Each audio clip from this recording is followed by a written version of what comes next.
Devarajan master എന്ന് പറയുന്നത് കുട്ടനാട്ടിൽ കൈനകരിയിൽ എൻ്റെ അച്ഛൻ്റെ നാട്ടിൽ അവിടുത്തെ ഒരു അറിയപ്പെടുന്ന ഒരു നൃത്ത അധ്യാപകനാണ് ദേവരാജൻ സാർ. അദ്ദേഹത്തിൻ്റെ അടുത്താണ് ആദ്യം കൊണ്ടുപോയി ഈ ദക്ഷിണ വയ്ക്കുന്നത് ഭരതനാട്യം പഠിക്കാനായിട്ട്. അത് പാട്ട് പഠിപ്പിക്കാനായിട്ട് കുറച്ചധികം പഠിച്ചോ? കുറച്ചാലും പഠിച്ചു? ഒരു വർഷം പോലും ഞാൻ പഠിച്ചിട്ടില്ല.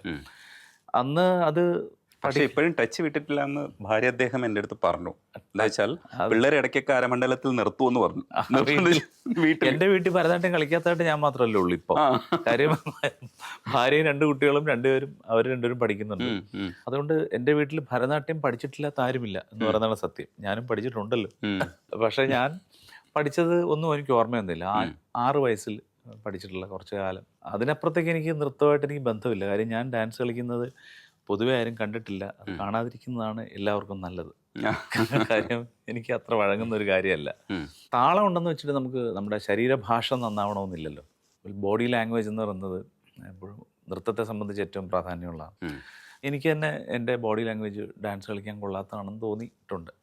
അതുകൊണ്ടാണ് സ്റ്റേജിൽ പാട്ട് പാടുമ്പോൾ പോലും നമ്മൾ കല്ലിന് കാറ്റ് പിടിച്ച പോലെ എന്ന് പഴയ ആൾ പറയുന്നത് പോലെ നിന്ന് പാടാൻ ശ്രമിക്കുന്നത് പലപ്പോഴും.